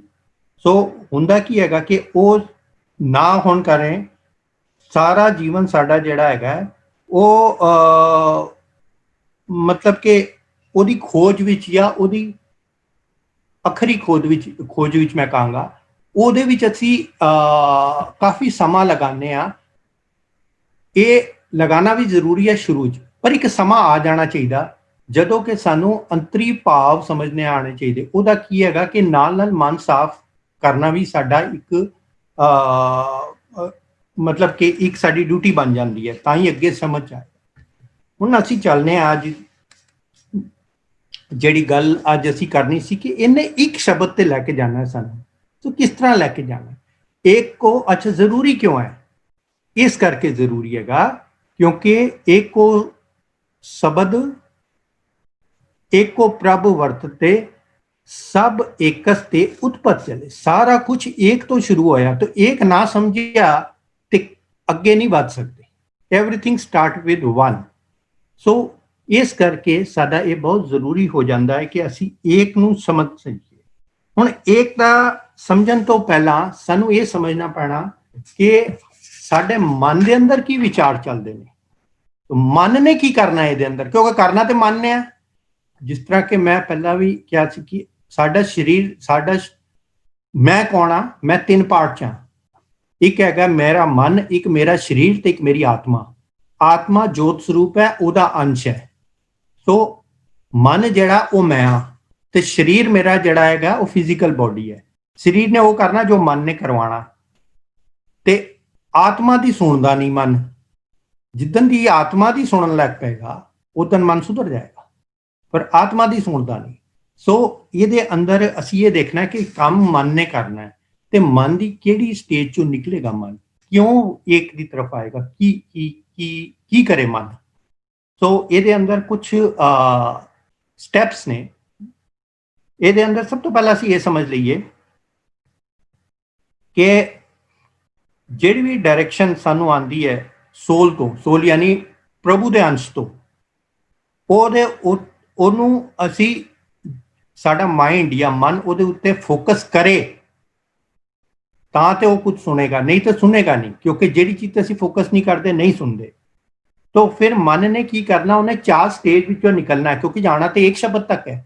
तो वो स्टेज होएगी, पहली हैगी स्टेज ऑफ प्रेज, फिर आएगी स्टेज ऑफ अटेंशन, उस तो बाद आएगी stage of cessation of words या डेथ ऑफ वर्ड्स, जिथे शब्द मरेंगे, और लास्ट स्टेज आएगी स्टेज ऑफ एक शब्द। सो असी उन्हें उहदे डिटेल जावांगे। नैक्सट स्लाइड मैं सारी स्टेजेस दिखा रहे हैं, जो तुसी नोट कर रहे होगे तो आ हैगियां 4 स्टेजेस। सो असी हुण चलने आ स्टेज नंबर 1 तो। सो ये क्यों स्टेजेस सानू करनी, क्योंकि हर टाइम जो असी एक स्टेज तो दूसरी स्टेज पे पहुंचांगे, सानू हर टाइम सानू एक अपने मन ते कसवट्टी लानी पैनी, चैकिंग करनी पैनी, ऑडिट करना पैना कि असी कित्थे तक पहुंचे। तो मन के उत्ते सच की कसवट्टी लाने नाल ही तुहानू पता लगेगा कि असी हाले पूरे पै रहे कि नहीं पै रहे। सो उहदे नाल असी जिहड़ा पहला स्टेज है, बहुत सारी तुक्कां ने जिहदे अंदर असी गॉड, असी गुरु की प्रेज, असी अकाल पुरख की प्रेज करते हैं, उहदे गुण गाने आ, वो असी रिकगनाइज करने आ कि हाँ वो लिखिया तो है, पढ़ भी लईदा है, पर मन रिकगनाइज करे कि no actually he is the one who is doing everything. असी कहिए हाँ मैं तो मानना है, की गल करते हो जी, मैं तो कभी नहीं किया कि रब ने नहीं किया, मैं तो मानना रब सब कर रहा, पर असी मानते हाँ, पर साडी रोजमर्रा की एक्टिविटी च लगता नहीं है। मैं लैक्चर दे रहा, मैं जे मैं दे रहा तो मतलब करता मैं होया, तो मैं तो नहीं कह रहा रब मेरे को दुआ रहा। सो ये जे मैं नहीं बोल रहा या मेरा मन नहीं मानता, मेरा मन कहता मैं दे रहा, तो सब तो पहला तो असी नहीं मनिया ये गल। So we have not recognised his presence और हिज पावर। सो असी मूँह नाल कह दिता, बट जदों तक मैं अपने नूं करता मान रहा, यदा मतलब कि पहला तो उन्होंने करता ही नहीं मान रहा कि सब दा करता हुआ है। सो इस करके ये जिहड़ी अटेंशन की स्टेज क्यों जरूरी हो जाती, प्रेज करन दी स्टेज, ये 2 कारण ने। हुण असी देखिया कि रिकगनाइजेशन वेले बहुत मन्ने दी असी काफ़ी एक जगह ना शब्दे शब्द आंदा, शब्दे एक जिहड़े शब्दे शब्द आंदा है, ਉਹਦੇ ਨਾਲ ਅਸੀਂ ਪਹਿਲਾਂ ਵੀ ਅਸੀਂ ਦੇਖਿਆ ਮੰਨੇ ਦੀ ਪੌੜੀਆਂ ਸੀ, ਜਾਂ ਮੰਨੇ ਤੇ ਮੰਨੈ। ਸੋ ਜਦੋਂ ਮੰਨੇ ਹੁੰਦਾ ਹੈ, ਸੋ ਵਾਟ ਹੈਪਨ, ਜੇ ਇਹਦੇ ਨਾਲ ਕਰਨਾ ਕੋਈ ਇਹ ਮੰਨਣਾ ਕੀ ਹੋਏਗਾ, ਔਰ ਮੰਨੈ ਜੇ ਮੈਂ ਇਸ ਗੱਲ ਨੂੰ ਮੰਨਾਂਗਾ ਤੇ ਕੀ ਹੋਏਗਾ, ਤੇ ਮੰਨੇ ਸੀ ਕਿ ਇੱਕ ਮੰਨਿਆ ਤੇ ਇਹ ਹੋਇਆ। ਸੋ ਇਸ ਕਰਕੇ ਇਹ ਦੋਨੋਂ ਜਿਹੜੀਆਂ ਪੌੜੀਆਂ ਨੇ, ਇਹ ਸਾਰੀ ਦੀ ਸਾਰੀ ਸਾਨੂੰ ਇੱਕ ਅਗਵਾਈ ਕਰਦੀਆਂ ਸੀ ਕਿ ਸਾਨੂੰ ਕਰਨਾ ਕੀ ਸੀ, ਜਦੋਂ ਅਸੀਂ ਕਹੀਏ ਕਿ ਫਸਟ ਸਟੈਪ ਸਾਨੂੰ ਕੀ ਕਰਨਾ ਹੈ। So they all indicate what we are suppose to do. ਅੱਛਾ, ਰਿਕਗਨਾਈਜੇਸ਼ਨ ਕਿਉਂ ਕਰਨੀ ਹੈਗੀ ਸੀ? ਰਿਕਗਨਾਈਜੇਸ਼ਨ ਬਹੁਤ ਜ਼ਰੂਰੀ ਇਸ ਕਰਕੇ ਹੋ ਗਈ ਸੀ ਕਿਉਂਕਿ ਜਦੋਂ ਅਸੀਂ ਕਿਸੇ ਨੂੰ ਰਿਕਗਨਾਈਜ਼ ਨਹੀਂ ਕਰਦੇ ਨਾ ਜਾਂ ਅਸੀਂ ਕਿਸੇ ਦੇ ਨਾਲ ਬਹੁਤ ਲੰਬੇ ਸਮੇਂ ਨਾਲ ਰਹੀਏ ਵੀ ਟੇਕ ਹਿਮ ਫॉर ਗ੍ਰਾਂਟਡ, ਜਿਹਨੂੰ ਅਸੀਂ ਰੱਬ ਨੂੰ ਵੀ ਨਾ ਟੇਕ ਇਟ ਫॉर ਗ੍ਰਾਂਟਡ ਕੀਤਾ। ਮੈਂ ਤੇ ਬਚਪਨ ਤੋਂ ਜਾ ਰਿਹਾ ਗੁਰਦੁਆਰੇ, ਮੈਂ ਤੇ ਪਾਠ ਵੀ ਕਰਦਾ। once we do it what happens that we take it for granted। for example ਮੈਂ ਜਦੋਂ ਪਾਠ ਪੰਜ ਬਾਣੀਆਂ ਦਾ ਪਾਠ ਸ਼ੁਰੂ ਚ ਕਰਦਾ ਸੀ, ਜਦੋਂ ਨਹੀਂ ਇੰਨਾ ਫਲੂਐਂਟਲੀ ਆਉਂਦਾ ਸੀ, ਬੜੇ ਧਿਆਨ ਨਾਲ ਕਰਦਾ ਸੀ ਇੱਕ ਵਰਡ, ਕੋਈ ਵਰਡ ਨਾ ਮਿਸ ਹੋ ਜਾਏ, ਗਲਤ ਪ੍ਰੋਨਾਂਸ। ਹੁਣ ਜਦੋਂ ਆ ਗਿਆ, ਯਾਦ ਹੋ ਗਿਆ, ਤੇ ਹੁਣ ਕਰਨ ਵੇਲੇ ਪਤਾ ਹੀ ਨਹੀਂ ਲੱਗਦਾ ਕਿੰਨੀ ਦੇਰ ਤੱਕ, ਤੇ 5-7 ਪੌੜੀਆਂ ਤੋਂ ਬਾਅਦ ਤੇ ਖਿਆਲ ਆਉਂਦਾ ਕਿ ਮੈਂ ਕਿਹੜੀ ਵਾਰ ਕਿੱਥੇ ਤੱਕ ਪਹੁੰਚ ਗਿਆ। so what has happened, we have taken it for granted। so but ਤੁਸੀਂ ਦੇਖੋ ਤੁਹਾਡੀ ਇੱਕ ਕੰਪਨੀ ਹੋਵੇ, ਕੰਪਨੀ ਦੇ ਅੰਦਰ you have so many employees, they are taken for granted in the sense ਕਿ they will do their work, ਜਿੱਦਾਂ ਜਿਹੜਾ ਕੰਮ ਹੈ। ਪਰ ਸਡਨਲੀ ਅਸੀਂ ਇੱਕ ਕੰਮ ਕਰਨੇ ਆ, ਅਸੀਂ ਇੱਕ ਐਨੂਅਲ ਫੰਕਸ਼ਨ ਰੱਖਨੇ ਆ ਜਿੱਥੇ ਕੀ ਕਰਦੇ ਅਸੀਂ ਕੁਝ ਲੋਕਾਂ ਨੂੰ ਰੈਕਗਨਾਈਜ਼ ਕਰਦੇ ਆ by giving them gift awards or something। ਔਰ ਰੈਕਗਨਾਈਜ਼ ਕਰਨ ਦਾ ਕੀ ਮਤਲਬ ਹੁੰਦਾ ਹੈ ਕਿ we are conveying to them that you are doing good work and we have noticed that you are doing good work। so ਜਿਹੜਾ ਨੋਟਿਸ ਹੋ ਜਾਂਦਾ ਹੈ ਨਾ, ਉਹ ਰੈਕਗਨਾਈਜ਼ ਜਿਹੜਾ ਅਸੀਂ ਕਰਨਾ, ਇਹ ਤੇ ਸਾਡੇ ਇੱਥੇ ਇਹ ਪ੍ਰੋਬਲਮ ਹੈਗੀ ਕਿ ਅਸੀਂ ਰੱਬ ਨੂੰ ਨਾ ਟੇਕ ਇਟ ਫॉर ਗ੍ਰਾਂਟਡ ਨਹੀਂ ਲੈਣਾ। ਰੈਕਗਨਾਈਜ਼ ਕਰਨ ਦਾ ਮਤਲਬ ਹੈ ਹਮੇਸ਼ਾ ਚਿੱਤ ਵਿੱਚ ਐਕਟਿਵਲੀ ਯਾਦ ਰੱਖਣਾ ਕਿ yes actually he is doing it, yes actually ਉਹਦੇ ਸਾਰੇ ਗੁਣ ਨੇ। ਤੇ ਪ੍ਰੇਜ਼ ਦੀ ਤੇ ਇੰਨੇ ਸ਼ਬਦ ਆਉਂਦੇ ਨੇ, ਤੇ ਉਹਦੇ ਅੰਦਰ ਕੀ ਹੋ ਜਾਂਦਾ ਕਿ ਦੋ ਚੀਜ਼ਾਂ ਹੁੰਦੀਆਂ ਪ੍ਰੇਜ਼ ਕਰਨ ਨਾਲ। ਜਦੋਂ ਪ੍ਰੇਜ਼ ਕਰੀਏ ਨਾ ਕਿਸੇ, ਜਿਸ ਤਰ੍ਹਾਂ ਮੈਂ ਕਿਹਾ ਕਿ ਕੋਈ ਕਿਸੇ ਦੀ ਪ੍ਰੇਜ਼ ਕਰੇਗਾ ਤੇ we will like to meet. ਜਦੋਂ ਅਸੀਂ ਮਨ ਨੂੰ ਪੜ ਕੇ ਪ੍ਰੇਜ਼ ਕਰਾਂਗੇ ਤੇ ਮਨ ਅਟਰੈਕਟ ਤਾਂ ਹੋਏਗਾ ਕਿ yes I want to meet God. So ਇਹ ਕਿਸੇ ਹੋਰ ਵਾਸਤੇ ਨਹੀਂ ਹੁੰਦਾ। ਹਾਂ, ਇੱਕ ਸਾਈਡ ਇਫੈਕਟ ਹੁੰਦਾ। ਉਹ ਸਾਈਡ ਇਫੈਕਟ ਕੀ ਹੁੰਦਾ ਕਿ ਅਸੀਂ ਗਾ ਰਹੇ ਹਾਂ ਆਪਣੇ ਮਨ ਨੂੰ ਸਮਝਾਉਣ ਲਈ, ਕੀਰਤਨ ਰੂਪ ਚ ਜਾਂ ਕਿਸੇ ਰੂਪ ਚ, ਪਾਠ ਰੂਪ। ਜਿਹੜਾ ਨਾਲ ਵਾਲਾ ਸੁਣ ਰਿਹਾ ਹੈ ਉਹ ਹੈਰਾਨ ਹੈਗਾ ਕਿ ਅੱਛਾ ਇੰਨੀਆਂ ਪ੍ਰੋਪਰਟੀ ਨੇ, ਉਹ ਅਟਰੈਕਟ ਹੋ ਗਿਆ ਗੋਡ ਵੱਲ। ਸੋ ਹੋਇਆ ਕੀ ਕਿ ਅਸੀਂ ਤੇ ਪ੍ਰੇਜ਼ ਕਰ ਰਹੇ ਸੀ ਰੱਬ ਦੀ ਆਪਣੇ ਵਾਸਤੇ, ਕਿਸੇ ਨੇ ਉਹ ਪ੍ਰੇਜ਼ ਸੁਣੀ, ਉਹਦਾ ਮਨ ਵੀ ਕੀਤਾ ਕਿ ਮੈਂ ਰੱਬ ਵੱਲ ਆਵਾਂ। ਸੋ ਇਹ ਜਿਹੜੀ ਚੀਜ਼ ਹੈਗੀ ਹੈ ਪ੍ਰੇਜ਼, ਜਿਹੜੀ ਪਹਿਲੀ ਸਟੇਜ ਹੈ ਕਿ ਮਨ ਨੇ ਪ੍ਰੇਜ਼ ਐਂਡ ਰੈਕਗਨਾਈਜ਼ ਕਰਨਾ, ਤਾਂ ਹੀ ਉਹ ਸੁਨੇਗਾ। ਰੈਕਗਨਾਈਜ਼ ਕਰੇਗਾ ਤੇ ਐਕਟਿਵਲੀ ਸੁਣਨ ਲਈ ਤਿਆਰ ਹੋਏਗਾ, ਪ੍ਰੇਜ਼ ਕਰੇਗਾ ਤੇ ਅਟਰੈਕਟ ਹੋਏਗਾ। So that is why the first stage of ਮਨ is to get to praise and to recognize. So ਸਾਡੇ ਬਹੁਤ ਸਾਰੇ ਸ਼ਬਦ ਨੇ ਜਿਹੜੀ ਇਸ ਚੀਜ਼ ਤੇ ਤੁਸੀਂ ਸਾਰੇ ਜਾਣੋ ਕਿ ਕਿੰਨੇ ਸ਼ਬਦ ਅਸੀਂ ਕੀਰਤਨ ਕਰਨੇ ਹੈ ਜਿਹੜੇ ਕਿ ਹਮੇਸ਼ਾ ਪ੍ਰੇਜ਼ ਲਈ ਹੁੰਦੇ ਨੇ। ਸੋ ਸਲਾਹ ਕਰ ਰਹੇ ਹਾਂ ਅਸੀਂ। ਸੋ ਇਹ ਇਸ ਤੋਂ ਨੈਕਸਟ ਸਟੇਜ ਜਦੋਂ ਆਏਗੀ, ਉਹ ਆਏਗੀ ਸਟੇਜ ਆਫ ਅਟੈਂਸ਼ਨ। ਹੁਣ ਅਟੈਂਸ਼ਨ ਦਾ ਅਸੀਂ ਕੀ ਕਰਾਂਗੇ? ਅਸੀਂ ਟੌਪਿਕ ਹੀ ਇਸ ਲਈ ਲਿਆ ਹੋਇਆ ਹੈ ਕਿ ਸ਼ਬਦ ਸੂਰਤ ਜਿਹੜਾ ਆ, ਉਹ ਵਾਲਾ ਟੌਪਿਕ ਕਿਉਂ ਲਿਆ ਸੀ ਕਿ ਅਸੀਂ ਪਹਿਲਾਂ ਹੀ ਕਿਹਾ ਸੀ ਕਿ ਸ਼ਬਦ ਗੁਰੂ, ਸੁਰਤ ਧੁਨ ਚੇਲਾ। ਸੋ ਜਿਹੜਾ ਧੁਨ ਹੈਗੀ ਸੀ ਉਹਦੀ ਅਸੀਂ ਗੱਲ ਕੀਤੀ ਸੀ ਕਿ ਉਹਨੇ ਜਿਹੜਾ ਧੁਨ ਹੈਗਾ, ਉਹ ਧੁਨ ਦਾ ਕੀ ਮਤਲਬ ਇੱਥੇ ਹੈ ਕਿ word meaning of the words ਦੀ ਤੱਤ ਗਿਆਨ ਵਾਲੇ, ਉਹਦੀ ਤਰਫ ਉਹਨੇ ਚੇਲਾ ਉਸ ਧੁਨ ਦਾ ਬਣਨਾ, ਉਸ ਮੀਨਿੰਗ ਦਾ ਬਣਨਾ ਸੀ ਸੁਰਤ ਨੇ ਸਾਡੀ। ਸੋ ਇਹ ਜਿਹੜਾ ਹੈਗਾ ਪੇਇੰਗ ਅਟੈਂਸ਼ਨ, ਦੈਟ ਇਹਦਾ ਆਈਡੀਆ ਕੀ ਸੀ? ਇਹਦਾ ਆਈਡੀਆ ਇਹ ਹੈ ਕਿ ਜਦੋਂ ਮਨ ਇੱਕ ਵਾਰੀ ਰਿਕਗਨਾਈਜ਼ ਕਰ ਦੇਗਾ, ਫਿਰ ਉਹ ਪੇ ਅਟੈਂਸ਼ਨ ਕਰੇਗਾ, ਕਿਉਂਕਿ ਹੁਣ ਉਹ ਅਟਰੈਕਟਿਡ ਹੈ ਉਸ ਤਰਫ। ਜਦੋਂ ਉਹ ਅਟਰੈਕਟਿਡ ਹੈ ਔਰ ਉਹ ਰਿਕਗਨਾਈਜ਼ ਵੀ ਕਰ ਚੁੱਕਿਆ ਹੈ, ਤਾਂ ਫਿਰ ਉਹ ਉਸ ਦੇ ਆਈਡੀਆ ਜਾਣਨ ਲੱਗ ਪਏਗਾ। ਜਿਸ ਤਰ੍ਹਾਂ ਅਸੀਂ ਕਿਸੇ ਨੂੰ ਰਿਕਗਨਾਈਜ਼ ਕਰ ਲੈਂਦੇ ਹਾਂ ਜਾਂ ਕਿਸੇ ਨੂੰ ਅਸੀਂ ਅਟਰੈਕਟ ਹੋ ਜਾਂਦੇ ਤੇ ਪਹਿਲਾ ਕੰਮ ਕੀ ਕਰਦੇ ਹਾਂ? ਉਹਨਾਂ ਨਾਲ ਗੱਲ ਕਰੀਏ ਤਾਂ ਕਿ ਸਾਨੂੰ ਉਹਦੇ ਆਈਡੀਆ ਸਮਝ ਆਣ। ਸੋ ਅਸੀਂ ਉਹਦੇ ਆਈਡੀਆ ਧਿਆਨ ਨਾਲ ਸੁਣਨੇ। ਕਈ ਵਾਰੀ ਅਸੀਂ ਉਹਦੇ ਆਈਡੀਆ ਫੋਲੋ ਕਰ ਲੈਂਦੇ, ਕਈ ਵਾਰੀ ਅਸੀਂ ਉਹਦੇ ਆਈਡੀਆ ਸੁਣ ਕੇ ਅਚਰਜ ਚ ਪੈ ਜਾਂਦੇ ਕਿ ਅਰੇ ਬੰਦਾ ਤੇ ਬਹੁਤ ਮਤਲਬ ਕਿ ਹੀ ਇਜ਼ ਵੈਰੀ ਨੌਲੇਜੇਬਲ, ਜਾਂ he is very good in this thing, ਔਰ he has a very good skill in this. So ਇਹ ਜਿਹੜਾ ਨੈਕਸਟ ਸਟੈਪ ਆਉਂਦਾ ਹੈ ਉਹ ਹੈਗਾ ਕਿ ਅਸੀਂ ਜਦੋਂ ਰਿਕਗਨਾਈਜ਼ ਕੀਤਾ ਹੈ, ਉਦੋਂ ਕੀ ਹੋਇਆ ਕਿ ਸਾਨੂੰ ਉਹਦੀ ਨੌਲੇਜ ਹੈ, ਉਹਦੇ ਆਈਡੀਆ ਪਤਾ ਕਰਨੇ। ਇਹ ਆਈਡੀਆ ਐਕਚੁਅਲੀ ਸਾਨੂੰ ਦੇ ਕੌਣ ਰਿਹਾ? ਉਹ ਜਿਹੜਾ ਸਾਡਾ ਇੱਕ ਹੋਰ ਪਾਰਟ ਹੈ ਨਾ ਬੋਡੀ ਦੇ ਅੰਦਰ, ਜਿਹਨੂੰ ਅਸੀਂ ਕਹਿ ਰਹੇ ਹੈਗੇ ਕਿ ਸੋਲ, ਉਹ ਹੈਗੀ, ਉਹ ਰੱਬ ਦਾ ਅੰਸ਼ ਹੈ। ਸੋ ਸਾਨੂੰ ਉਧਰੋਂ ਦੀ ਹੀ ਇਹ ਇਨਫੋਰਮੇਸ਼ਨ ਆ ਰਹੀ, ਤਾਂ ਹੀ ਕਹਿੰਦੇ ਅੰਦਰ ਜਾਣਾ। ਸੋ ਉਸ ਤੋਂ ਬਾਅਦ ਜਿਹੜਾ ਹੈਗਾ, ਜਿਹੜਾ ਵੀ ਐਕਸ਼ਨ ਅਸੀਂ ਲਾਂਗੇ, ਉਹ ਅਸੀਂ ਤਾਂ ਹੀ ਲਾਂਗੇ ਜੇ ਸਾਨੂੰ ਉਹ ਆਈਡੀਆ ਸਮਝ ਆਏਗਾ ਕਿ ਹੁਕਮ ਕੀ ਹੈ। ਸ਼ਬਦ ਕੀ ਹੈ, ਉਸ ਦੇ ਉੱਪਰ ਹੀ ਅਸੀਂ ਐਕਸ਼ਨ ਲੈ ਸਕਦੇ ਹਾਂ। ਬਟ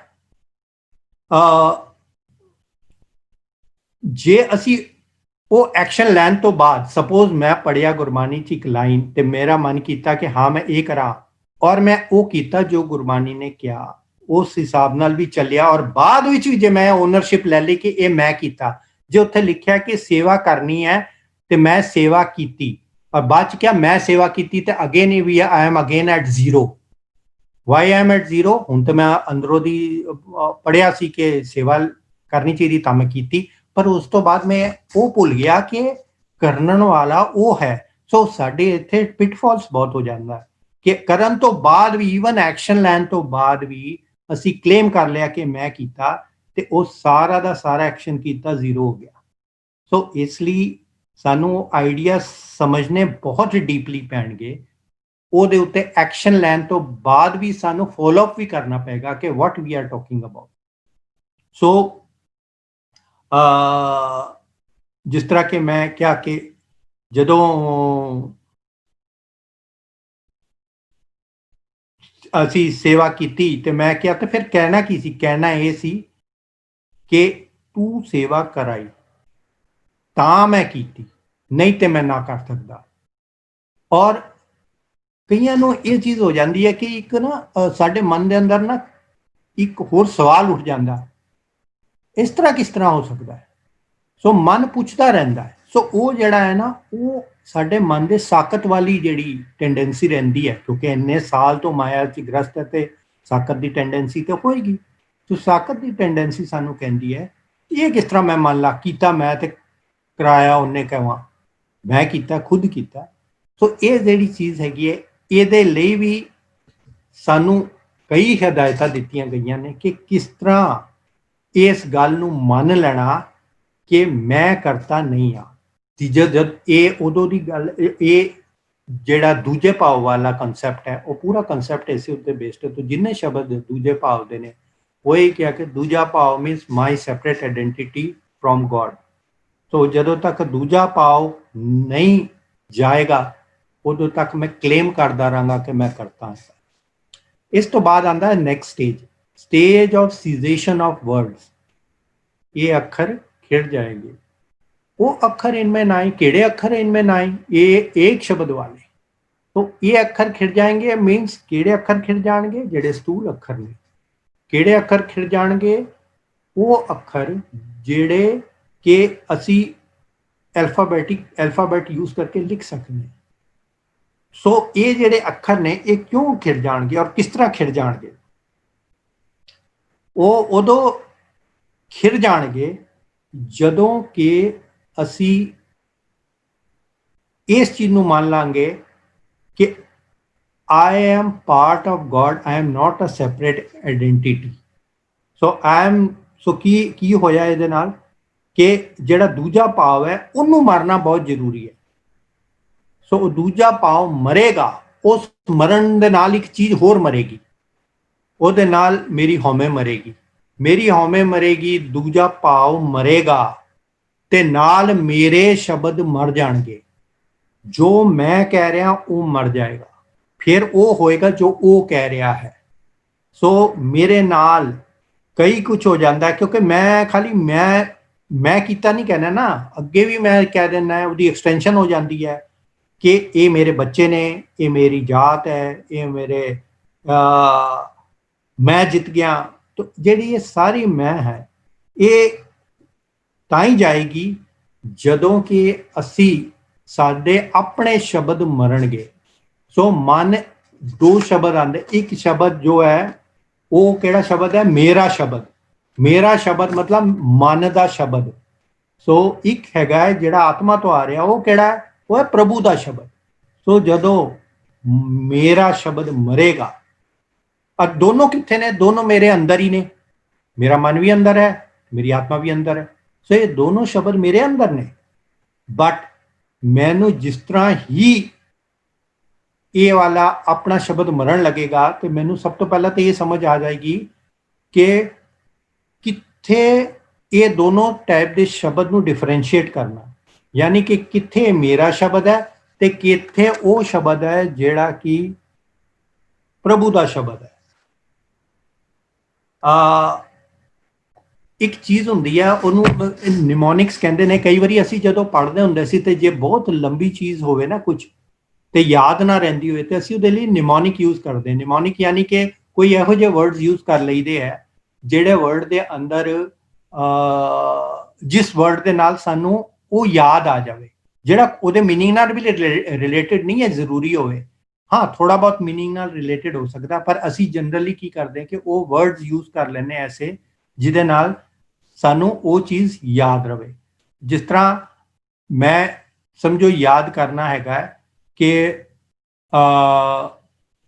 7 रोल होंगे ने एक लीडर के।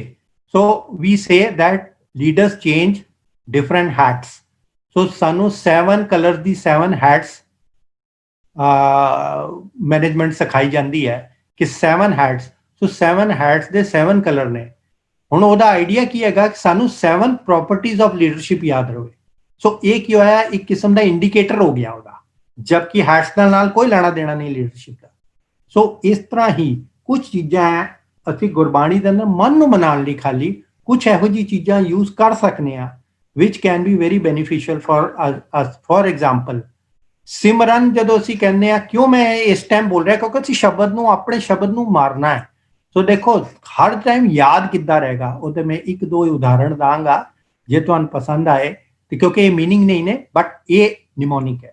सो जिस तरह असीं क्या सिमरन, हुण सिमरन करना तो असीं हर टाइम बोलता सिमरन का मतलब है श्रेष्ठ मरण, यानी कि वो वाला मरण जिथे मेरा मन मर जाए, मेरा आपा मर जाए। सो वो सिमरन। सो हुण मैं जो सिमरन करांगा तो मैनू सिमरन तो मीनिंग अलग, पर सिमरन वर्ड तो ही मैनू याद आएगा कि पहला तो मैनू आपे अपना आपा मारना है।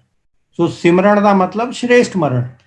उस तरह ही असी कहिए कि जो असी कहिए उठ सिमरो तो मीनिंग के हिसाब नाल है उठो तो सिमरो, बट असी जड़ा मीनिंग अगर मान लीए तो जदों भी मन कुछ भी करने लिए उठे उदों उन्होंने सिमरन याद आ जाए, यानी कि मैं जेड़ा भी करन काम करन उठा नाल ही मैनू सिमरन यानी कि मेरा मरण याद आ जाए कि मैनू अपने आप को मार के रखना है, मेरा आपा नहीं विच पाना अपने।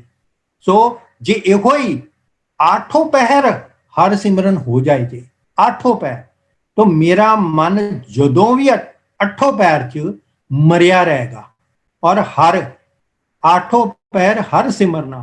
सो आठों पैर मेरा मन मरिया रहेगा और हरेक हर जो क्या कि हरेक के अंदर वसिया आया वो करता मानना शुरू कर दूंगा मैं, यानी कि आठों पैर हर सिमरना मीन्स आठों पहर सिमरना मीन्स मेरा मरण होना चाहिए, मेरे शब्द नहीं विच होने चाहिए, पर हर हर दा हर मीन्स जड़ा हरेक च वसिया है ओदा ही उन्हों ही करता मान लेना।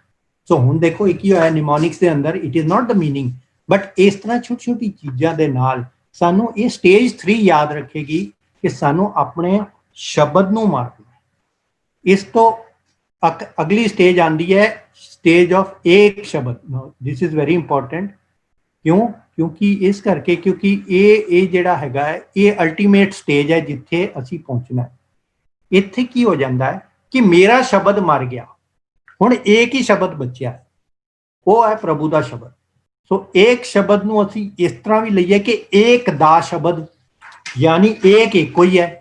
सो उस दा शब्द यानी कि एक शब्द दे तत् शब्द कह लो, एक शब्द कह लो, इस सारा का सारा उसे दी गल हो रही है जेड़ा ओदा शब्द है। सो एक शब्द दूजा हो ना तो एदा मतलब यह है कि सारा कुछ नष्ट हो जाना है, नाशवान है, खाली वो एक शब्द ही रह जाना है क्योंकि सब कुछ स्टार्ट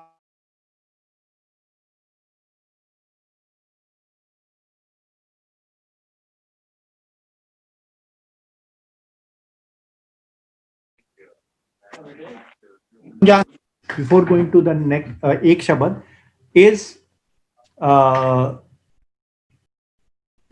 कि जो असी क्या सी कि स्टेज 3 के अंदर कि मन ने ਪਹਿਲਾਂ ਅਟੈਂਸ਼ਨ ਦਿੱਤੀ, ਉਸ ਤੋਂ ਬਾਅਦ ਉਹਦੇ ਆਪਣੇ ਸ਼ਬਦ ਮਰ ਗਏ। तो एक ये वाली स्टेज ते एक शब्द ते तां मरेगा ना कि सब तो पहला ते मन ने अपने शब्द खाली करने। तो जदों मन जे खाली है तां कोई ध्यान पाया जा सकता है। सो मन पहला अटेंशन मन ने दिती, जेड़ी सुरत दे थ्रू मन ने अटेंशन दिती सैकेंड स्टेज। सो ਉਹਦੇ ਅੰਦਰ ਬਹੁਤ ਜ਼ਰੂਰੀ ਇੱਕ ਵਰਡ ਹੈ ਜਿਹਨੂੰ ਅਵੇਅਰਨੈਸ ਕਹਿੰਦੇ ਆ। ਅਵੇਅਰਨੈਸ ਮੀਨਸ ਚੇਤਨਾ। ਸੋ ਜਿਹੜੀ ਸਾਡੀ ਜਦੋਂ ਸਾਨੂੰ ਕਿਸੇ ਚੀਜ਼ ਦੀ ਜ਼ਰੂਰਤ ਪੈਂਦੀ ਹੈ, ਸਾਡਾ ਮਨ ਹਮੇਸ਼ਾ, ਜਿਸ ਤਰ੍ਹਾਂ ਕੰਪਿਊਟਰ 'ਚੋਂ ਕੋਈ ਚੀਜ਼ ਇਨਫੋਰਮੇਸ਼ਨ ਦੀ ਲੋੜ ਪਵੇ ਤੇ ਅਸੀਂ ਉਹ ਵਾਲੀ ਫਾਈਲ ਲੱਭਦੇ ਹਾਂ ਨਾ, ਉਸ ਫਾਈਲ ਦੇ ਅੰਦਰ ਰਿਟਰਾਈਵ ਕਰਦੇ ਹਾਂ। ਉਸ ਤਰ੍ਹਾਂ ਹੀ ਸਮਝ ਲਓ ਕਿ ਮਨ ਜਿਹੜਾ ਹੈਗਾ ਉਹਨੂੰ ਜਦੋਂ ਜਿਹੜੀ ਚੀਜ਼ ਦੀ ਲੋੜ ਪੈਂਦੀ ਹੈ ਉਹ ਆਪਣੀ ਚੇਤਨਾ 'ਚੋਂ ਇੱਕ ਚੀਜ਼ ਕੱਢਦਾ ਹੈ। ਉਹ ਅਵੇਅਰਨੈਸ ਜਿਹੜੀ ਹੈਗੀ ਆ, ਉਹ ਅਵੇਅਰਨੈਸ ਉਹੋ ਜਿਹੀ ਹੁੰਦੀ ਜਿਹੋ ਜਿਹਾ ਉਹਦੇ ਅੰਦਰ ਡੇਟਾ ਪਾਇਆ। तो ਜਿਹੜਾ ਮਨ ਹੈਗਾ ਉਹਦੇ ਕੋਲ ਬਹੁਤ ਵਾਸਟ ਕਪੈਸਿਟੀ ਹੈ, ਇਨਫਾਈਨਾਈਟ ਟੀਬੀ ਦੀ ਕਪੈਸਿਟੀ ਸਮਝ ਲਓ ਕਿ ਲਿਖਿਆ ਹੈ ਕਿ ਉਹਦੇ ਅੰਦਰ ਤੇ तीनों ਲੋਕਾਂ ਦਾ ਗਿਆਨ ਵੜ ਸਕਦਾ। ਸੋ 3 ਲੋਕਾਂ ਦਾ ਗਿਆਨ ਜੇ ਵੜ ਸਕਦਾ ਹੈ ਤੇ ਕਿੰਨੀ ਕਪੈਸਿਟੀ ਹੋਏਗੀ। ਸੋ ਇਹਦੇ ਅੰਦਰ ਕੀ ਹੈਗਾ ਕਿ ਜਿਹੜੀ ਚੇਤਨਾ ਹੈ ਉਹਦੇ ਚੋਂ ਜਦੋਂ ਅਸੀਂ ਰਿਟਰਾਈਵ ਕਰਨਾ ਹੈ, ਸੋ ਉਹਦੇ ਅੰਦਰ ਇੱਕ ਫੋਲਡਰ ਹੋਣਾ ਚਾਹੀਦਾ ਸੀ। ਉਹਦਾ ਫੋਲਡਰ ਦਾ ਨਾਂ ਅਸੀਂ ਰੱਖ ਲੈਂਦੇ ਹਾਂ ਸਪਿਰਿਚੁਅਲ ਨੌਲੇਜ। ਅਸੀਂ ਉਹ ਫੋਲਡਰ ਹੈਗਾ ਉਹ ਤਿਆਰ ਨਹੀਂ ਕੀਤਾ ਸੀ। ਅਸੀਂ ਤਿਆਰ ਕਿਉਂ ਨਹੀਂ ਕੀਤਾ? ਕਿਉਂਕਿ ਸਾਨੂੰ ਕਦੀ ਕਿਸੇ ਨੇ ਕਿਹਾ ਹੀ ਨਹੀਂ ਇਹ ਫੋਲਡਰ ਤਿਆਰ ਕਰਨ ਲਈ। ਪਹਿਲਾਂ ਦੇ ਜ਼ਮਾਨੇ 'ਚ ਕੀ ਹੁੰਦਾ ਸੀ ਕਿ ਜਿਹੜੀ ਸਪਿਰਿਚੁਅਲ ਨੌਲੇਜ ਹੁੰਦੀ ਸੀ ਨਾ, ਉਹ ਆਟੋਮੈਟਿਕਲੀ ਸਕੂਲਾਂ ਸਿਖਾਈ ਜਾਂਦੀ ਸੀ, ਗੁਰੂਕੁਲਾਂ 'ਚ ਸਿਖਾਈ ਜਾਂਦੀ ਸੀ। ਸੋ ਇਹ ਜਿਹੜੀ ਉਦੋਂ ਪ੍ਰਥਾ ਜਿਹੜੀ ਚੱਲੀ ਆਈ ਸੀ, ਉਦੋਂ ਇਹ ਮੰਨਿਆ ਜਾਂਦਾ ਸੀ ਕਿ ਜਿਹੜੀ ਆ ਨੌਲੇਜ ਉਹ ਇੰਨੀ ਡੀਪ ਹੈਗੀ, ਇੰਨੀ ਇੰਪੋਰਟੈਂਟ ਹੈ, it has all aspects, it will help you throughout your life. So this is very important aspect of your education. So ਉਦੋਂ ਇਹ ਫਾਈਲ ਆਲਰੇਡੀ ਖੁੱਲ ਜਾਇਆ ਕਰਦੀ ਸੀ। ਹੁਣ ਕੀ ਹੈਗਾ ਕਿ ਸਕੂਲ ਵਾਲੇ ਤੇ ਗੁਰਬਾਣੀ ਸਿਖਾਣਗੇ ਨਹੀਂ, ਨਾ ਅਸੀਂ ਗੁਰਦੁਆਰੇ ਜਾ ਕੇ ਸਿੱਖੇ ਤੇ ਨਾ ਅਸੀਂ ਆਪ ਕੋਸ਼ਿਸ਼ ਕੀਤੀ, ਤੇ ਇਹੋ ਜਿਹੀ ਸਿਚੁਏਸ਼ਨ ਰਹੀ ਤੇ ਉਹ ਫੋਲਡਰ ਸਾਡੇ ਅੰਦਰ ਬਣਿਆ ਹੀ ਨਹੀਂ ਜਿਹਦੇ ਵਿੱਚ ਤੇ ਹਾਲੇ ਪਾਣੀ ਸੀ। ਸੋ ਇਹਦੇ ਅੰਦਰ ਕੀ ਹੋਇਆ ਕਿ ਜਿਹੜੀ ਚੇਤਨਾ, ਜਿਹੜਾ ਮੈਂ ਅਵੇਅਰਨੈਸ ਕਹਿਣਾ, ਉਹ ਅਵੇਅਰਨੈਸ ਜਿਹੜੀ ਉਹ ਕਦੀ ਡਿਵੈਲਪ ਹੀ ਨਹੀਂ ਹੋਈ। ਉਹ ਅਵੇਅਰਨੈਸ ਨੇ ਕੀ ਡਿਵੈਲਪ ਹੋਣਾ ਸੀ? ਕਿਉਂ ਮੈਂ ਇੰਨਾ ਬੜਾ ਬੋਲ ਰਿਹਾ? ਕਿਉਂਕਿ ਜਿਹੜੀ ਸਟੇਜ 3 ਕਹੀ ਨਾ, ਉਹਦੇ ਅੰਦਰ ਹੀ ਸਾਨੂੰ ਪਤਾ ਲੱਗਣਾ ਸੀ ਕਿ ਜਦੋਂ ਇਹ ਸਪਿਰਿਚੁਅਲਿਟੀ ਅਸੀਂ ਲਰਨ ਕਰਦੇ ਤਾਂ ਸਾਨੂੰ ਇਹ ਆਈਡੀਆ ਦਾ ਪਤਾ ਲੱਗ ਜਾਂਦਾ ਕਿ presence of God is there in everything. So he is ਕਰਤਾ। तो ਜਦੋਂ ਉਹ ਕਰਤੇ ਦਾ ਸਾਨੂੰ ਪਤਾ ਲੱਗ ਜਾਂਦਾ, ਇਹ ਚੇਤਨਾ, ਇਹ ਕੌਨਸ਼ੀਅਸਨੈਸ, ਇਹ ਅਵੇਅਰਨੈਸ ਹਮੇਸ਼ਾ ਰਹਿੰਦੀ ਕਿ ਮੈਂ ਕਰਤਾ ਨਹੀਂ ਆ, ਉਹ ਕਰਤਾ। ਸੋ ਇਹ ਜਿਹੜੀ ਚੇਤਨਾ ਹੈ ਜਾਂ ਅਵੇਅਰਨੈਸ ਹੈ, it was required in all the activities ਜਿਹੜੇ ਅਸੀਂ ਰੋਜ਼ ਕਰਦੇ। ਸੋ ਜੇ ਅਸੀਂ ਉਹ ਫੋਲਡਰ ਆਫ ਸਪਿਰਿਚੁਅਲਿਟੀ ਡਿਵੈਲਪ ਕੀਤਾ ਹੁੰਦਾ ਤੇ ਸਾਨੂੰ ਹਮੇਸ਼ਾ ਮਨ ਉਹਨੂੰ ਰੈਫਰ ਕਰਦਾ। ਉਹਦੇ ਨਾਲ ਸਾਨੂੰ ਹਰ ਇੱਕ ਐਕਟੀਵਿਟੀ ਜਿਹੜੀ ਵੀ ਅਸੀਂ ਜ਼ਿੰਦਗੀ 'ਚ ਕੀਤੀ ਉਹਦੇ 'ਚ ਇਹ ਅਵੇਅਰਨੈਸ ਰਹਿੰਦੀ ਕਿ ਪ੍ਰਭੂ ਕਰਤਾ ਹੈ। ਐਂਡ ਜਦੋਂ ਇਹ ਅਵੇਅਰਨੈਸ, ਇਹ ਚੇਤਨਾ ਰਵੇ ਕਿ ਪ੍ਰਭੂ ਕਰਤਾ ਹੈ ਔਰ ਉਹ ਹਰੇਕ ਦੇ ਅੰਦਰੋਂ ਕਰ ਰਿਹਾ, ਉਹਨੂੰ ਕਹਿੰਦੇ ਪਰਮ ਚੇਤਨਾ। ਸੋ ਇਹੀ ਪ੍ਰਭੂ ਦਾ ਦਰਸ਼ਨ ਕਰਨਾ ਕਹਿ ਸਕਦੇ ਹਾਂ। ਸੋ ਇਸ ਕਰਕੇ ਇਹ ਬਹੁਤ ਜ਼ਰੂਰੀ ਹੈਗਾ ਕਿ ਇਹ ਵਾਲੀ ਇੱਕ ਸਪਿਰਿਚੁਅਲ ਫਾਈਲ ਖੁੱਲਣੀ ਸੀ ਜਿਹਨੇ ਸਾਨੂੰ ਸਟੇਜ 2 ਤੇ 3 'ਚ ਹੈਲਪ ਕਰਨੀ ਸੀ। एग्जाम्पल एक दे दांगा कि as we pay attention initially to learn anything, कोई भी सब्जेक्ट पढ़ लो, मैं गुरबाणी नहीं कह रहा, मान लो मैथमैटिक्स पढ़नी, कुछ भी पढ़ना, ਉਹਦੇ ਅੰਦਰ ਸਭ ਤੋਂ ਪਹਿਲਾਂ ਸਾਨੂੰ ਥੋੜਾ ਧਿਆਨ ਦੇਣਾ ਪੈਂਦਾ ਹੈ। ਸੋ ਤਾਂ ਹੀ ਸਾਨੂੰ ਫਿਰ ਉਸ ਤੋਂ ਬਾਅਦ ਉਹਦਾ ਅਸੀਂ ਪ੍ਰੈਕਟਿਸ ਕਰਨੇ, ਅਭਿਆਸ ਕਰਨੇ। ਸਿਮਿਲਰਲੀ ਇੱਥੇ ਵੀ ਕੀ ਕਰਨਾ ਕਿ ਸਾਨੂੰ ਥੋੜੀ ਅਟੈਂਸ਼ਨ ਦੇਣੀ ਪੈਣੀ ਸੀ ਸਪਿਰਿਚੁਅਲ ਨੌਲੇਜ ਤੇ। ਉਸ ਟੈਂਸ਼ਨ ਤੋਂ ਬਾਅਦ ਸਾਨੂੰ ਉਹਦਾ ਅਭਿਆਸ ਕਰਨਾ ਸੀ। ਜਦੋਂ ਕਿਸੇ ਚੀਜ਼ ਦਾ ਬਹੁਤ ਅਭਿਆਸ ਕੀਤਾ ਜਾਂਦਾ ਉਹ ਹੈਬਿਟ ਬਣ ਜਾਂਦੀ ਹੈ। ਉਹ ਹੈਬਿਟ ਬਣ ਜਾਂਦੀ ਇਹੋ ਜਿਹੀ ਜਾਂ ਬਿਹੇਵੀਅਰ ਬਣ ਜਾਂਦਾ ਸਾਡਾ। ਫਿਰ ਕੀ ਹੋ ਜਾਂਦਾ, ਸਾਨੂੰ ਹੁਣ ਅਟੈਂਸ਼ਨ ਨਹੀਂ ਦੇਣੀ ਹੈ, ਆਟੋਮੈਟਿਕਲੀ ਸਾਡਾ ਕੰਮ ਹੁੰਦਾ ਰਹੇਗਾ। ਜਿਸ ਤਰ੍ਹਾਂ ਇੱਕ ਵਾਰੀ ਐਗਜ਼ਾਮਪਲ ਕਾਰ ਦੀ ਵੀ ਦਿੱਤੀ ਸੀ ਕਿ ਸ਼ੁਰੂ 'ਚ ਕਾਰ ਸਿੱਖੀ ਦੀ ਹੈ ਤਾਂ ਬਹੁਤ ਅਟੈਂਸ਼ਨ ਨਾਲ ਚਲਾਈ ਦੀ ਹੈ ਕਿ ਕਦੋਂ ਬ੍ਰੇਕ ਲਗਾਣੀ, ਕਿੱਥੇ ਆਣਾ, ਕੀ।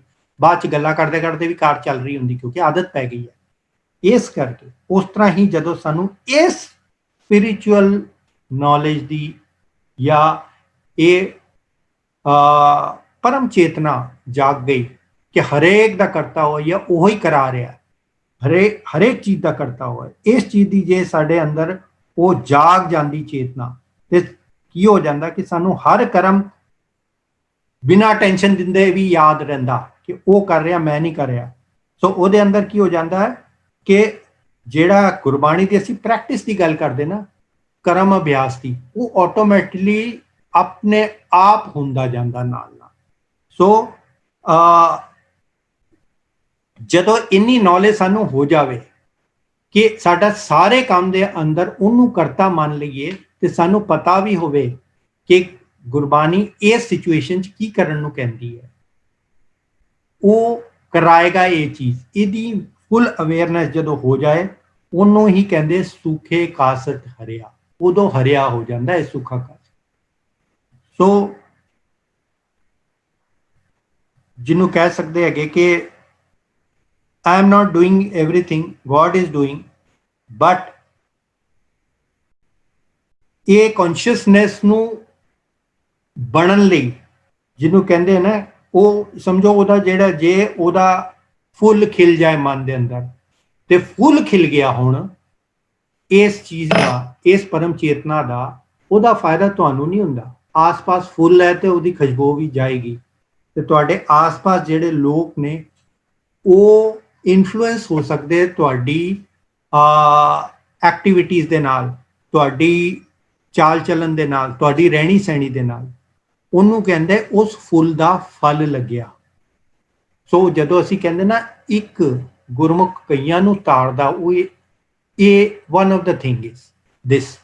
ਸੋ ਇਸ ਲਈ ਸਾਨੂੰ ਇਹ ਬਹੁਤ ਜ਼ਰੂਰੀ ਸੀ ਜਾਣਨਾ ਕਿ ਸ਼ਬਦ ਮਰੇਗਾ ਕਿੱਦਾਂ। ਸੋ ਅਸੀਂ ਸਟੇਜ 3 ਨੂੰ ਬਹੁਤ ਜ਼ਿਆਦਾ ਡਿਫਾਈਨਡ ਇਸੇ ਕਰਕੇ ਕੀਤਾ ਕਿਉਂਕਿ ਇਸ ਤੋਂ ਬਾਅਦ ਵਾਲਾ ਨੈਕਸਟ ਟੌਪਿਕ ਮੇਰਾ ਹੈ ਇੱਕ ਸ਼ਬਦ। तो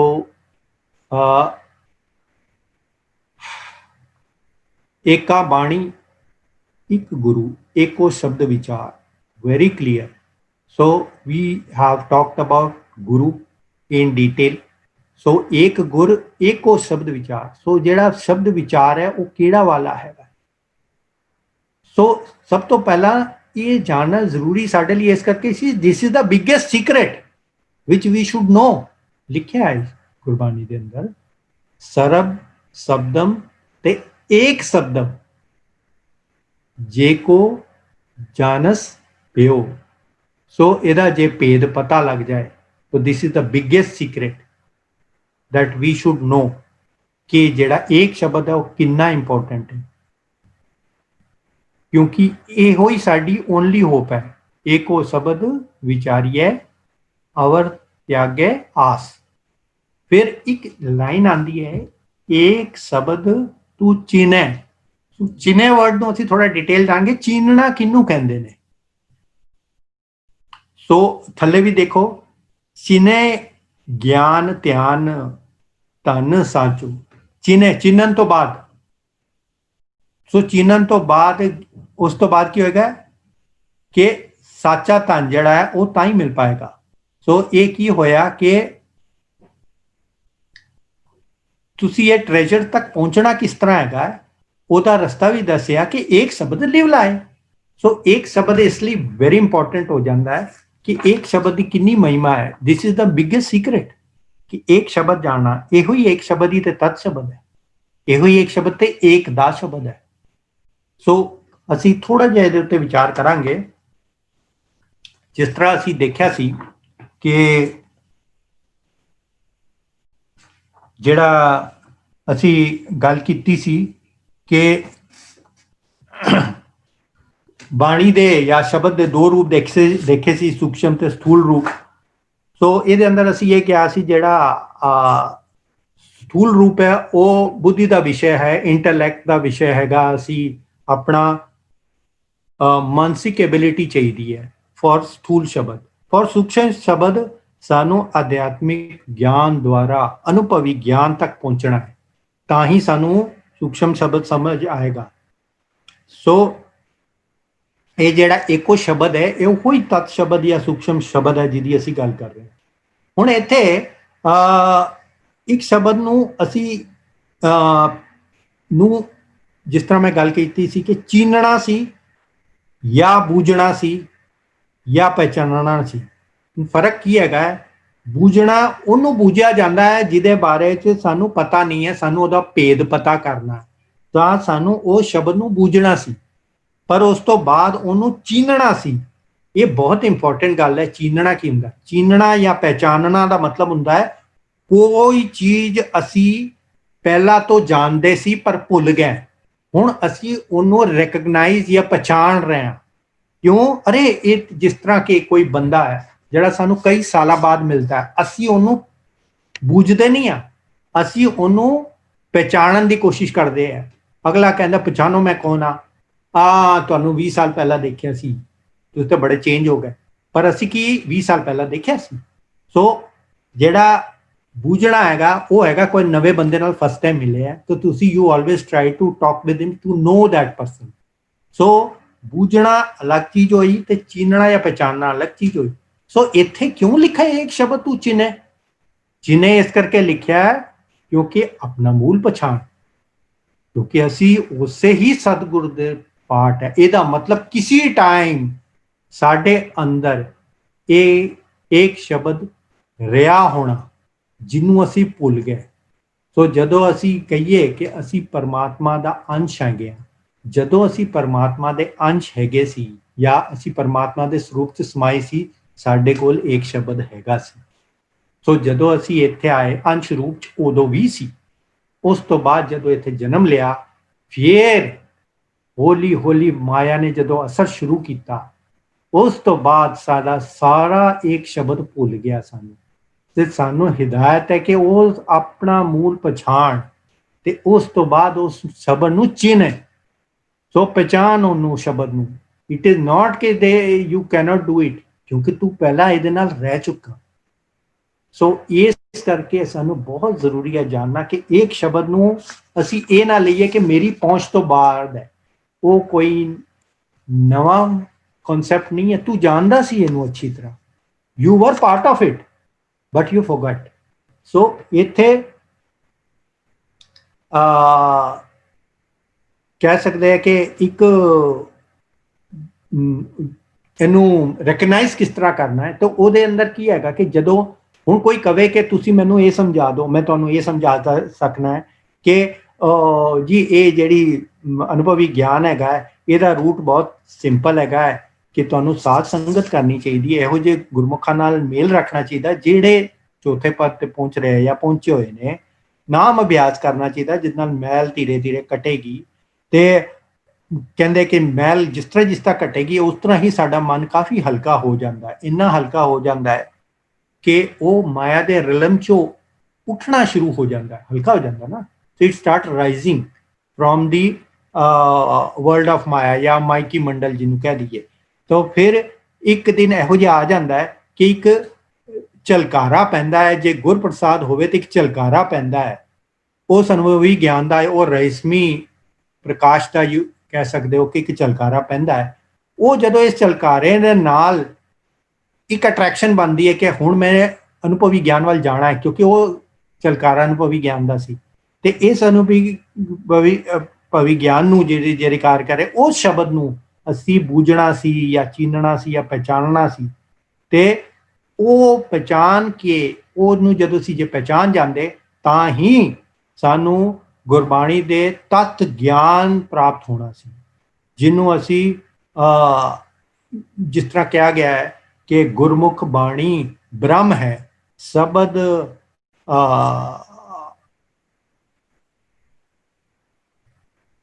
ਸ਼ਬਦ ਸਮਾਵਾ ਹੋਏ।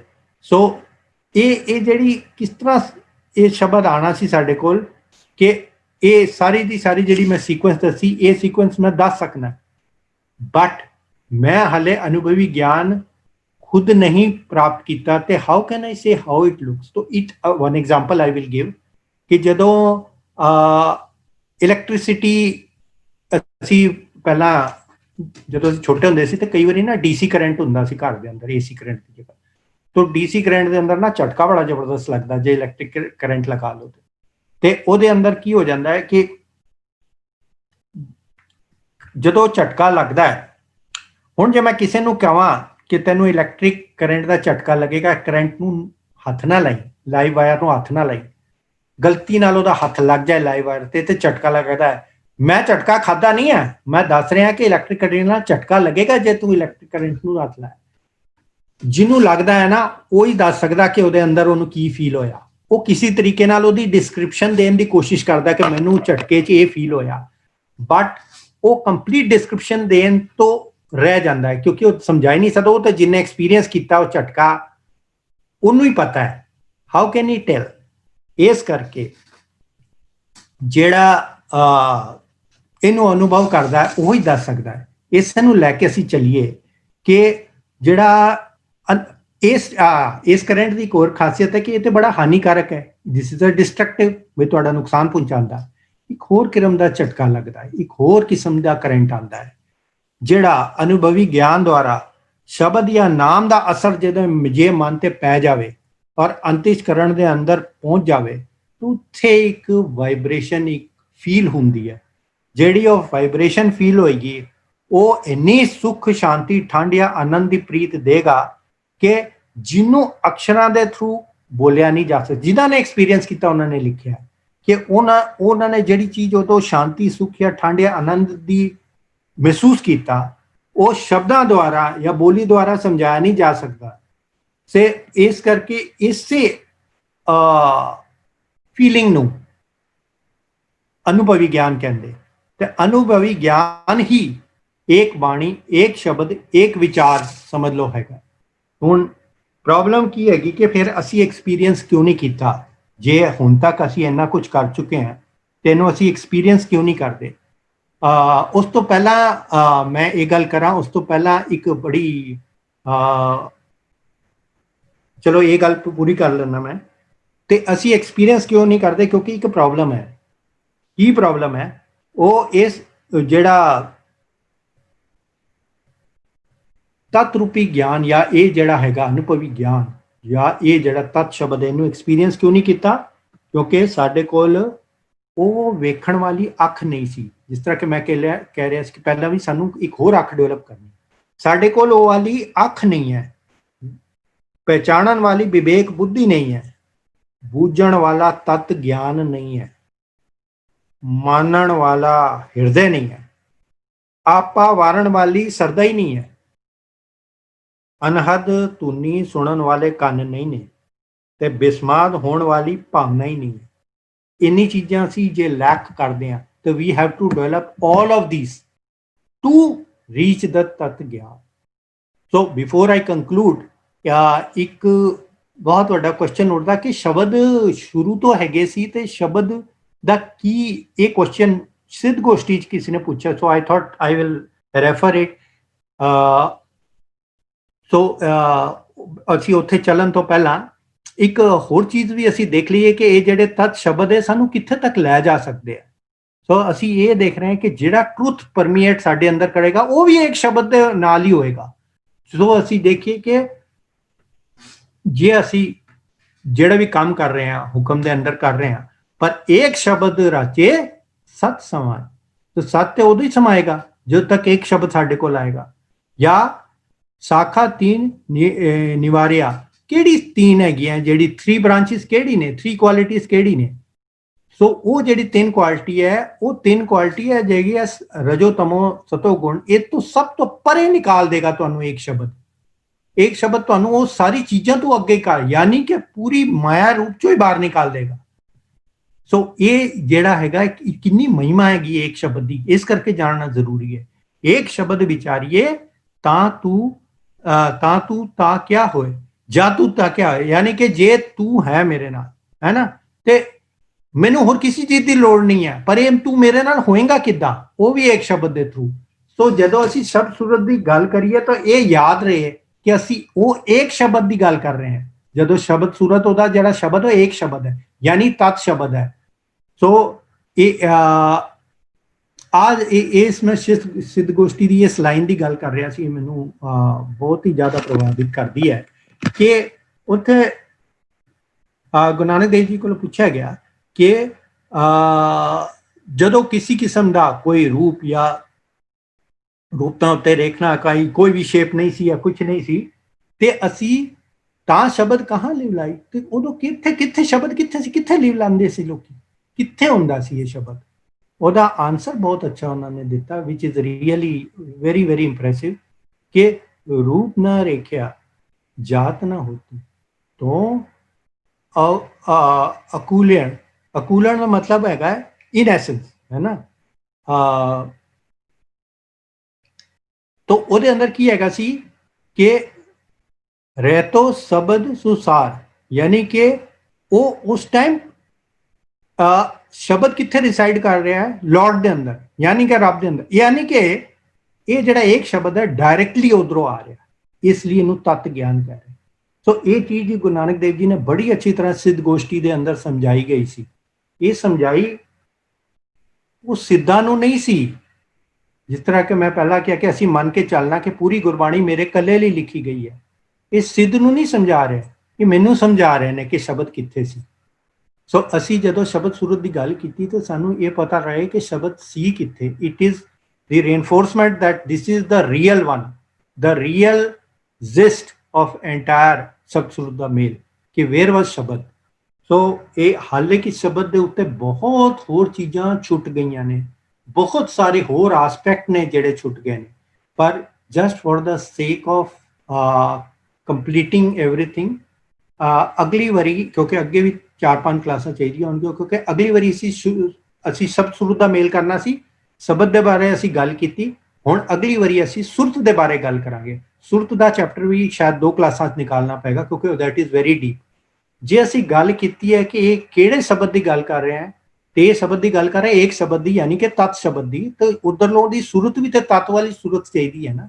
ਆਮ ਸੁਰਤ ਆਮ ਅਟੈਂਸ਼ਨ ਨਾਲ ਤੇ ਨਹੀਂ ਕੰਮ ਚੱਲਣਾ। So we have to go into detail of what is ਸੁਰਤ। ਸੋ ਸੁਰਤ ਦੇਖਣ ਤੋਂ ਬਾਅਦ ਅਗਲਾ ਜੋ ਹੋਏਗਾ ਅੱਗੇ ਸੁਰਤ ਸਮਝਣ ਤੋਂ ਬਾਅਦ, then we'll see ਕਿ ਸਤਸੁਰਤ ਦੇ ਮੇਲ ਨਾਲ ਕੀ ਹੁੰਦਾ ਹੈ, what are the benefits ਜੇ ਸੁਰਤ ਮੇਲ ਹੋਵੇ। ਜੇ ਅਸੀਂ ਅਵਾਇਡ ਕਰੀਏ, ਛੱਡੋ ਮੈਂ ਇਹ ਸਭ ਨਹੀਂ ਕਰਨਾ ਚਾਹੁੰਦਾ ਆਪਣੇ ਜੀਵਨ 'ਚ, ਮੈਂ ਜਸਟ ਇੰਜੋਏ ਕਰਨਾ ਚਾਹੁੰਦਾ, ਸਤਸੁਰਤ ਦਾ ਮੇਲ ਦੀ ਕੋਸ਼ਿਸ਼ ਵੀ ਨਾ ਕਰਾਂ, ਉਦੋਂ ਕੀ ਨੁਕਸਾਨ ਹੋਏਗਾ। ਤੇ ਜੇ ਮੈਂ ਡਿਸਾਈਡ ਕੀਤਾ ਕਿ ਨਹੀਂ ਕਰਨਾ ਚਾਹੀਦਾ, ਤੇ how to do it, so that all we'll see in the following classes. But ਇਸ ਅੱਜ ਕੋਸ਼ਿਸ਼ ਇਹ ਰਹੀ ਹੈਗੀ ਕਿ ਜਿੰਨਾ ਵੀ ਥੋੜਾ ਮਾਤਰ ਇੱਕ ਬੂੰਦ ਸਾਗਰ ਵਿੱਚ ਵੀ ਕਹਾਂਗਾ ਤੇ ਬਹੁਤ ਜ਼ਿਆਦਾ ਬੋਲ ਰਹੇ ਹਾਂ, ਉਸ ਤੋਂ ਵੀ ਘੱਟ, ਜਿੰਨੀ ਇੱਕ ਥੋੜੀ ਜਿਹੀ ਮੱਤ ਦੇ ਅੰਦਰ ਜੋ ਮੇਰੇ ਕੋਲ ਹੋਇਆ ਉਹ ਮੈਂ ਸ਼ਬਦ ਦੇ ਬਾਰੇ ਬੋਲਿਆ। ਅਗਲੀ ਵਾਰੀ ਅਸੀਂ ਸੁਰਤ ਤੇ ਚੱਲਾਂਗੇ। ਇਹਦੇ ਨਾਲ ਹੀ ਵਾਹਿਗੁਰੂ ਜੀ ਕਾ ਖਾਲਸਾ, ਵਾਹਿਗੁਰੂ ਜੀ ਕੀ ਫਤਿਹ।